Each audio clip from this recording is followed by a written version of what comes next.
Broadcasting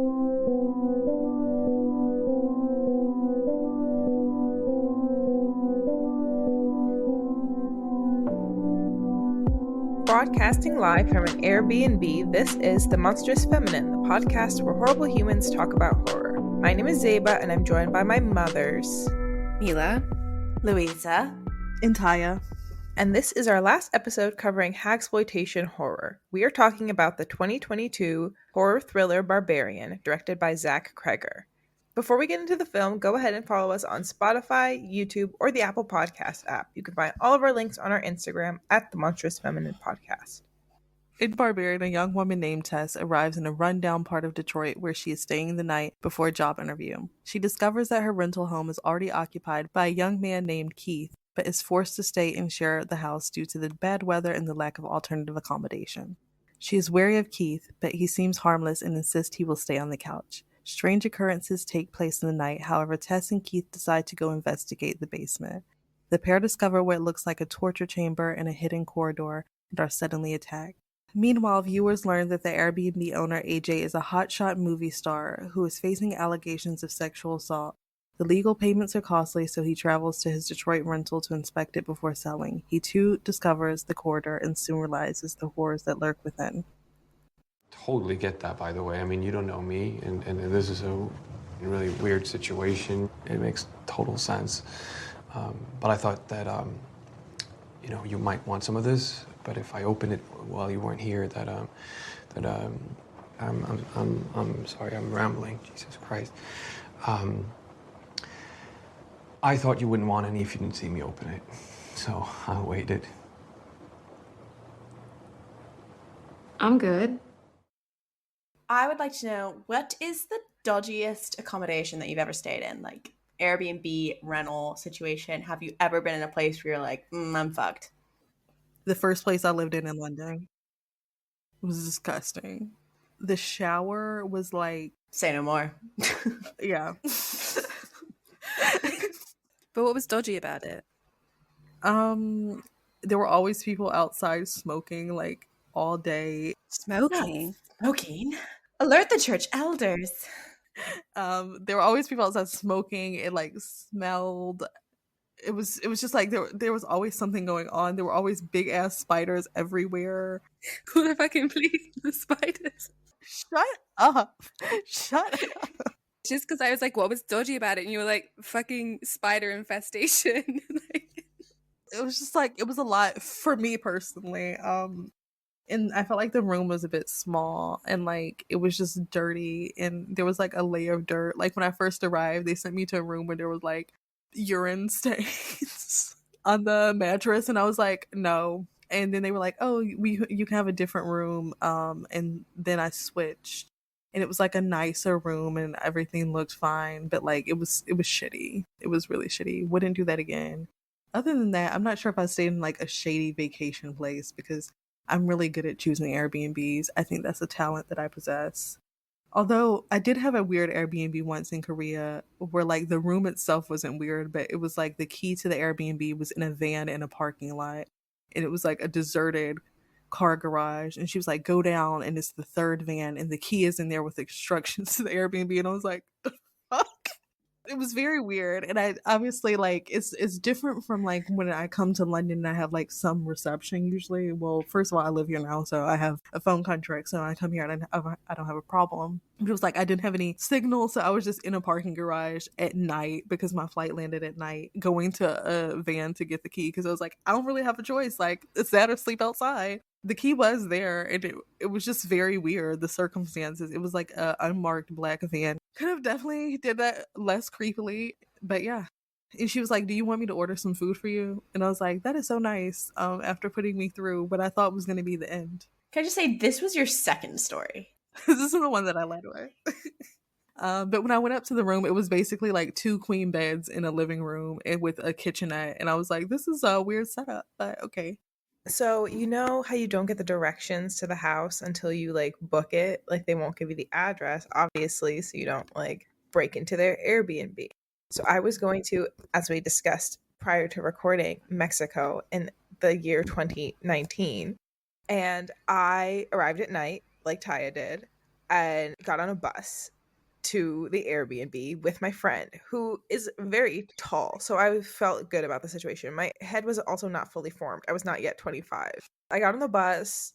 I had to stand the whole like 2 hours on the bus. But it was just like one highway. Like it's going the right way. So it was like totally fine. But arrived at night and there was no street lights and no they dropped us off on the side of the highway and we had like Google Maps but no exact like directions because the roads, not all the roads were like on the Google map. Like we knew we were on a road. We see our little blue dot, but like there's no road on the map. So we can like see us and we can see us relative to the Airbnb. But we're like walking and it's like stray dogs. We got like suitcases, right? Roller suitcases. I had 2 friends with me. So that's like fine. But as I was like walking down this like no street lights, not even like a neighborhood, like truly side of the highway nonsense. I was like, this is how it happens. You know how it happens. This is how, right? Like I had that passing thought. It was very much like not a good idea. But when I did see everything in the light of day, I realized it was like totally fine. But it was just no lights. Like, well, there were like animals. There are like definitely animals that can get you out there. But we found the house and it was like beautiful and gorgeous. And I had a lovely vacation eventually once I understood how to navigate this neighborhood. Airbnbs that are like, get the lockbox. I never trust that. Or you pick up the key from a person. That's also scary.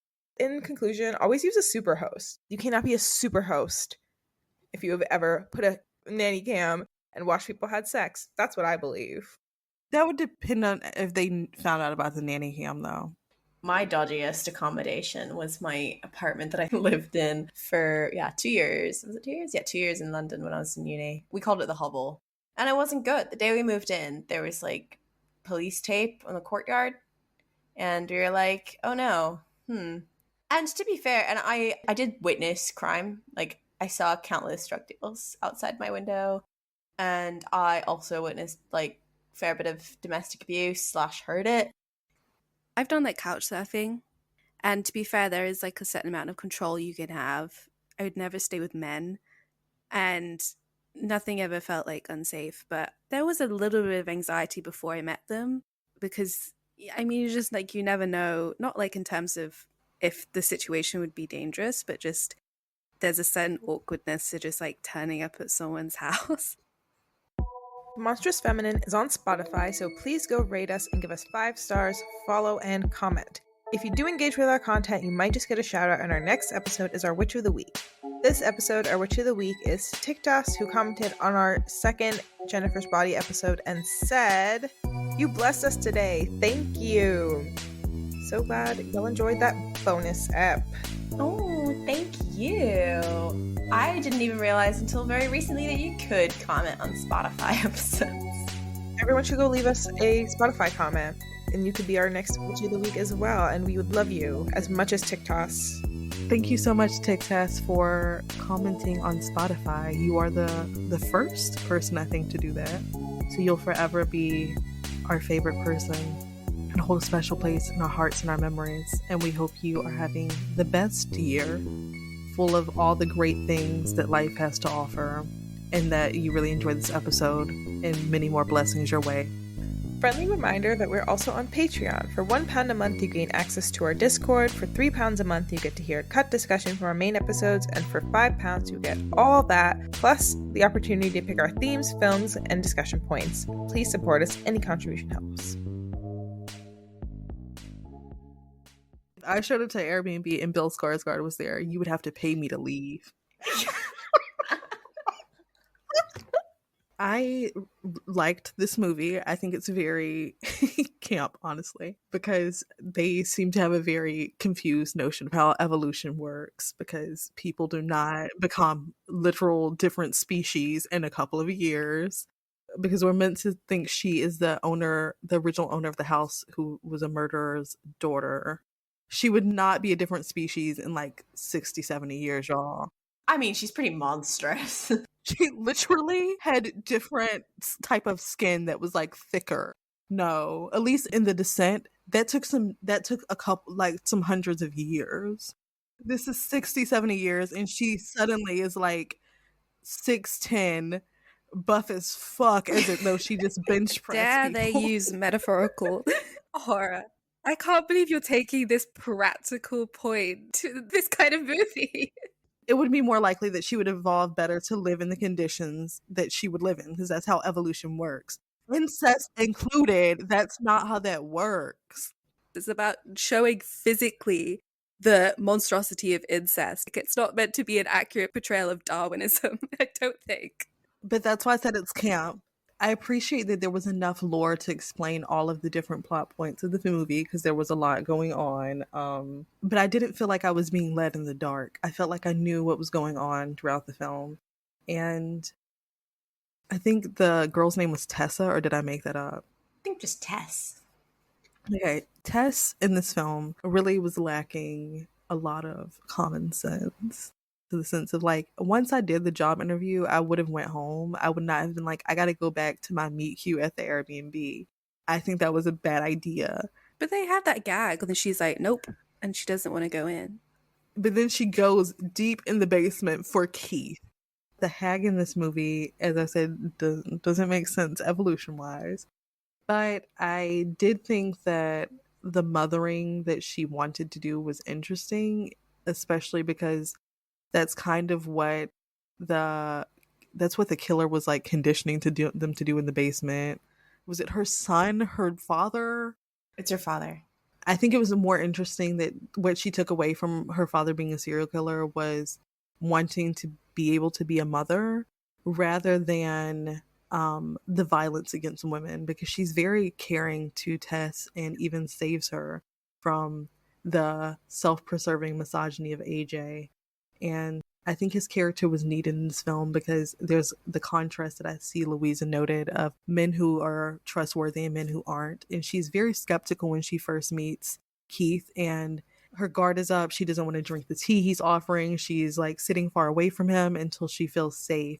But also because Keith as a stranger was kind and wasn't a weirdo, it makes her a lot more instantly trustworthy towards AJ. And I think that was nice to see in the film, because it kind of shows like as a woman how even when you meet a man who isn't a creep, you still have to have your guard up all the time, because the very next one who you give the benefit of the doubt might fuck you over and literally throw you off of a tower to save himself, and also be accused of sexual assault that he did do.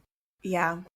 I want to go back to the hag point. I think that the hag depiction in this film, considering the hag genre as well from the films we've covered, just a little recap being that we've got various depictions of like, we have the origin of like the hag subgenre, so to speak, in terms of Hollywood with Baby Jane, and then we kind of had certain depiction of hag in X, and now we have a specific image where it's like we're not even necessarily tied to the original lore of like the hag figure. We just have hag imagery as a way of shock value horror. Not to say that it's not commenting on stuff with it. I think it is, but I think it's very much like, it's kind of like showing how women can't win. Because if like if we've talked about like the horror of a postmenopausal woman is that she can't reproduce, it's a sight of like death. In this, she like so desperately wants to be a mother, and it's like, well, this is horrific too, you know? Now it's monstrous because you're past the edge of childbearing, and obviously there's incest, which is influencing some things. I won't deny that. Like the monstrous womb element, the whole corridors become very like womb imagery, as Barbara Creed would know, kind of like an Alien, you know, where any kind of tunnel and imagery and stuff becomes associated with like subconscious vaginal or womb imagery. It's kind of similar here with the corridors and the dark, dimly lit.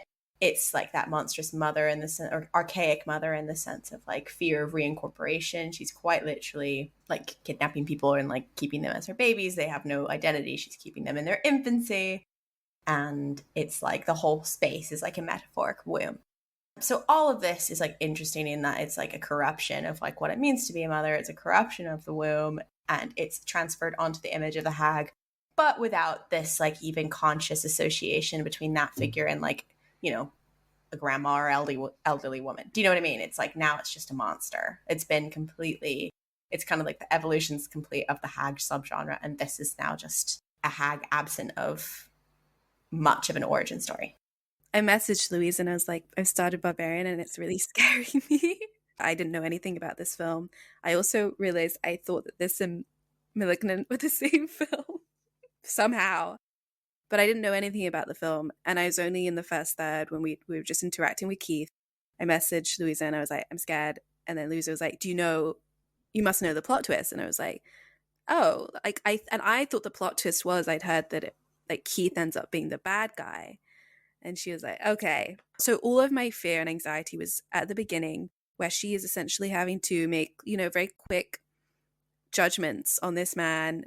She's having to use so much mental energy to try and suss out the situation, keep herself safe. And I was just feeling a lot of the anticipation of him turning out to be this villain. And then, funnily enough, as we have this sort of first, reveal a third of the way in, where we see the hag and she goes to town on his head against the wall, all of my fear dissipated and I was like, fun, wow, cinema. I think I really like the structure of this film. I think it's difficult to pull off, and changes in tone and pace, and I think it did it really well and felt always engaging, but like you said, Tyia, that it didn't leave stones unturned in a way that was irritatingly ambiguous. I think it just had a really nice flow to it. And then the hag element, I mean, you're right, obviously it is making monstrous of all the hag elements we've talked about in the other two episodes, but then the corruption, as Louisa said, of motherhood. I felt so much sympathy towards the hag, especially I don't know, the end. You see how much she cares for Tess, and I don't know, I think it, as much as it really does lean into the more horrific exploitative depictions of older women and growing old in this sort of exaggerated decaying body and saggy tits, don't get me wrong, it does it, but I kind of think it does so in a way that I find forgivable in the context of the film.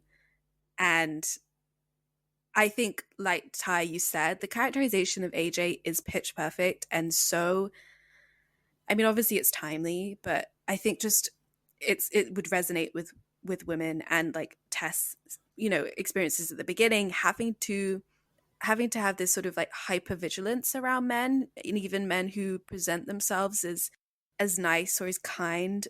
The nice guys are often the ones that you have to watch out for, because as we see, AJ, he oscillates between this sort of deep self-reflection on, oh my goodness, am I a bad person, to this unbelievable selfishness, arrogance, delusion of his innocence, and that he's so deserving to live in spite of Tess. He said, I had no choice in terms of throwing her off the tower to sacrifice her. He was so succinctly written as a character. I agree. I think my favorite thing about the thrills and chills of this movie was the tone shifts. I thought they were insano. Every time we were at a climax scary moment, there's a hard cut to, I don't know.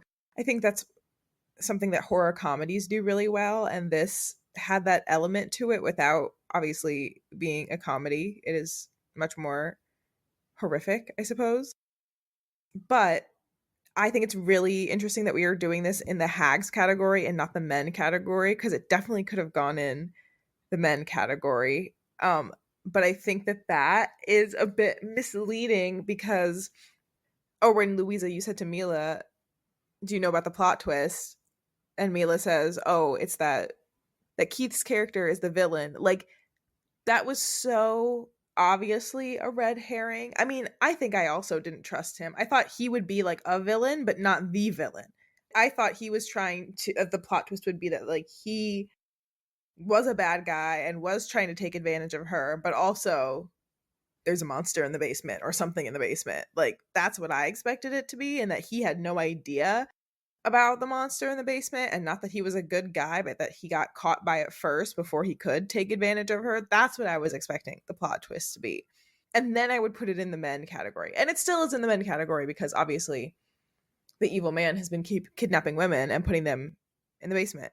But it is a little bit of a spoiler that it's in the hags category, because like from the first act of it, I think there's 3 acts, there's no sign of a hag. Like, where would a hag make itself known here?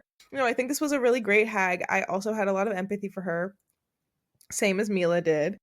And obviously, I'm not even sure I would classify her as like human, but I think she had human emotions, and I don't know. I don't think she was the bad guy. Obviously, she wasn't the bad guy. She was also a victim, but it sucks that she had to be the depiction of all things that we are afraid of. But we've been over that. I think all of that is still worth it. I love a hag. I don't think that means we shouldn't have hags in films. More hag films, I say.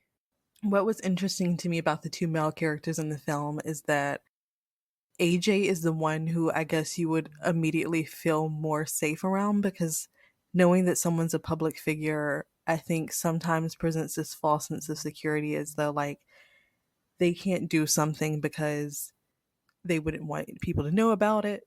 There's a perception of them that in a way that makes you feel falsely secure, especially if it's someone who you've seen on a TV show or seen some sort of media version of in the past.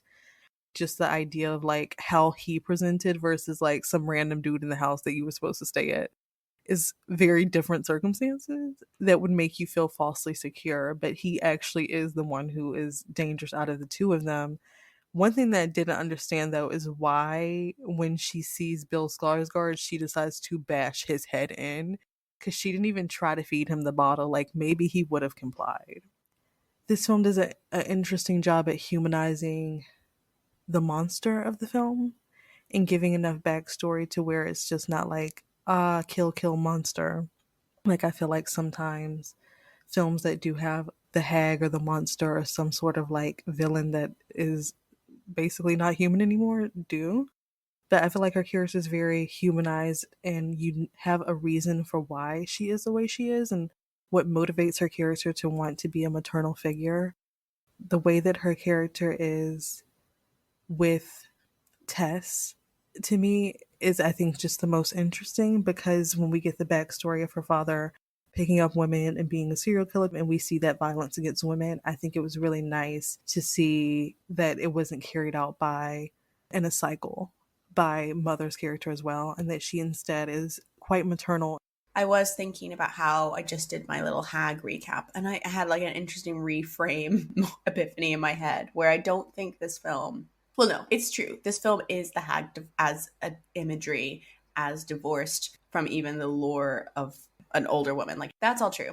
It is showing an evolution of that. But I do think in this film, in its problematizing of like, and complicating of like, who is the actual villain, who is the actual monster, I think it's actually trying to say the hag is not a site of horror. It's like the horror is viewing women as like reproductive beings, because actually she's not necessarily horrific because she can't anymore. I mean, it is made monstrous. The violence comes from the fact that that was her whole life, like being trapped in the dungeon and like, raped by her father and forced to reproduce. Like, that's the horror. So maybe it's like the horror is not necessarily like on the hag, so to speak. It's more about like the horror of like forced biological determinism.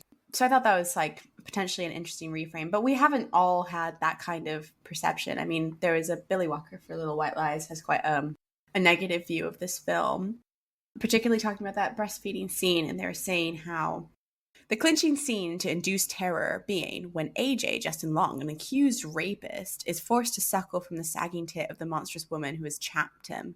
It's supposed to be a punishment, but all I see is a reminder that even when men agree rape is wrong, the fear of being confronted with the aging female form outweighs the threat of male violence.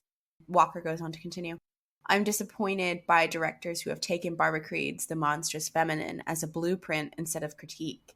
This year's most anticipated horrors succeeded in having me writhe in my skin, but their reliance on the hag delivered a crushing blow.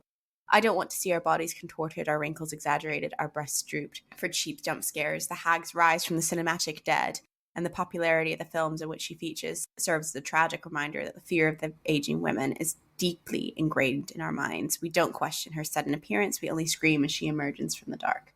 I mean, I think there is something to be said about the cultural resurgence at this time. Interestingly, this article is focused on films that we've done recently, which is X. It's focused on Barbarian, and it also mentioned men. And if you remember that men had that pagan figure, Sheila Nagi, which was also the etymology of that and origin of that was also had associations with the word hag. And in the article as well, she says that like in that film, the monstrous feminine is evoked in the sense of like, you know, vagina as wound, as transposed onto the men. Anyway, I think it's a really interesting article, but I do think that it depends on how you're viewing it, because I think we all kind of watched it. And Mila, it's interesting that you said that your fear just evaporated at the introduction of Mother. This interpretation is assuming that you find like her presence scarier than AJ's presence, the sexual predator's presence, or Frank's presence even. We've done a lot of talking about how we think she's more of a victim, and we think that comes across, whereas maybe other people might interpret it as like, oh, we're displacing our fear onto the hag instead of the predators instead. But I'm not sure if that's a universal truth for all viewers. In terms of what you were saying just now about Billy Walker mentioned that they thought it was essentially like a cheap use of a Creedian trope rather than any sort of like critique or self-reflection on it. Listen, that's more difficult to sort of argue because with horror, with any art medium, there's so many layers you have to dissect through to know not just the director's intent, but how it's received. Like, I'm not so interested in like figuring out whether this depiction of a hag is like categorically positive or negative. But I do think that there's something to be said for the idea that this naked, exaggerate, like sagging woman elicits fear as something inherently like misogynist. We can't like simplify it that much. Obviously, we've talked about all the ways that culturally women's bodies are policed. And then as they get older and start to go through natural aging, they're like seen as undesirable and completely useless. But there's also something that's inherently disturbing and monstrous about aging and dying and bodies changing. Nature is fucked up without society and culture ascribing these sort of like moralities to them. I mean, I think maybe the like incestuous plot line wanted to kind of amp that up.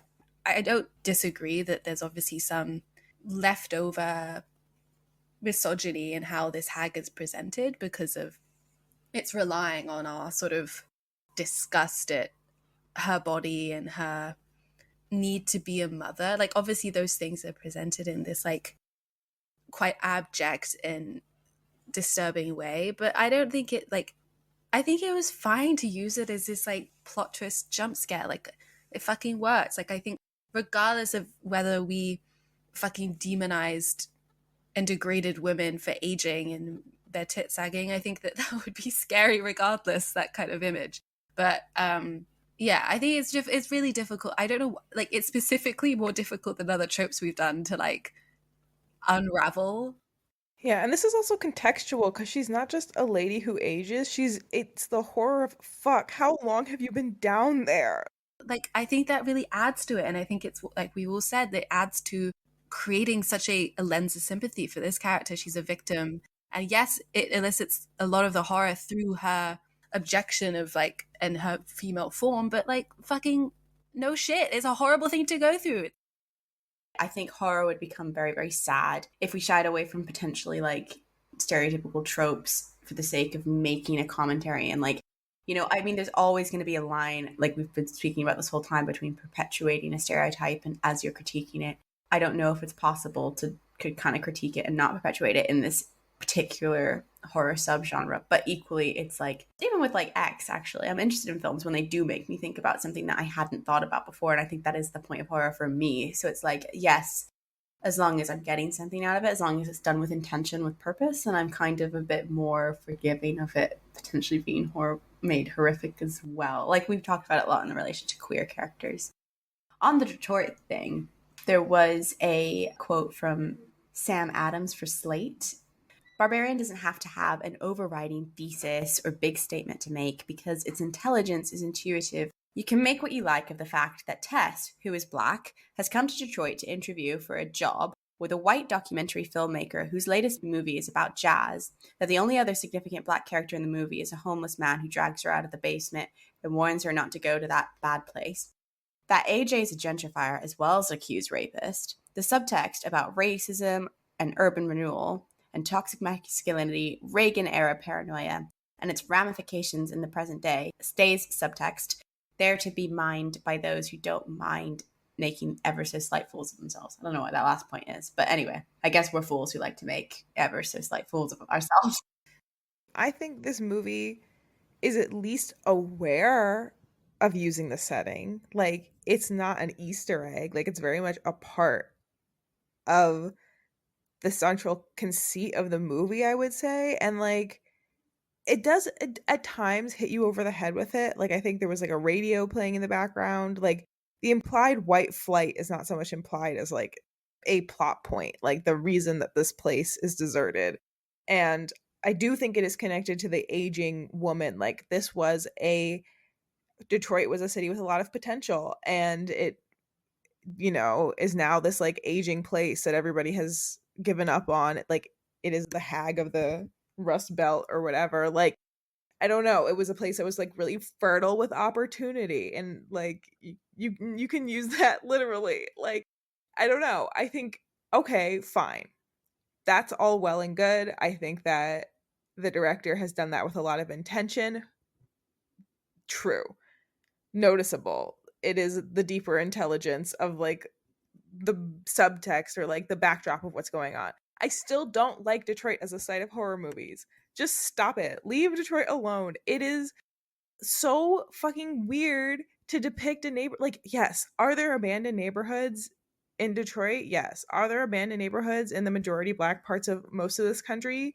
Yes. Like, that is true of like the whole Rust Belt, all of like towns in Ohio and Pennsylvania and shit like that. Like, white flight affected everywhere. It is not some one homeless man who's like been holding the fort down and like keeps all the lore, like the magical Negro who's like, come with me, I know exactly who that old hag in the basement is. Like, it's really silly and ridiculous to like tell people that like that's all that's left there. Very weird. Or that like gentrification is an issue in that, like, okay, probably he bought that house for like a couple $1,000 at most and like flipped it. But like, I give him credit for at least knowing the history of like, okay, there were these well-to-do, also that neighborhood would not have been all white. There were middle-class Black families, middle and upper-class Black families in Detroit. And like that flashback that they do where they're like, it's the 80s and look, it looks like the neighborhood in like Edward Scissorhands a little bit, where like everything is pastel and the same. Like there were very like upwardly mobile white people who lived there, and everybody left and it went to shit. But like, it's that oversimplifies it to me, and it's yucky to me to like use as this like Easter egg hyper intelligent like plot point, right? Like, I do think it is smart, and if maybe it's giving too much credit to say that it's related to the hag trope at all, of like the failing city. That might be maybe even like a subconscious thing that's going on. But the fact of the matter is, like, this man has been able to fly under the radar because the movie implies that there's nobody who lives there. That's not true. Like, they would have investigated that house. Like, it is both a city that has like, yeah, a low population, and it is the most over policed place in the world. Like, you think the police would have just like let the missing people slide, missing white women? Surely not. And that's unrealistic. And I think to like make Detroit like the site of apocalypse where like no police come and there is no help and no one can hear your screams, a little over the top to me. Like, do something else, get more creative.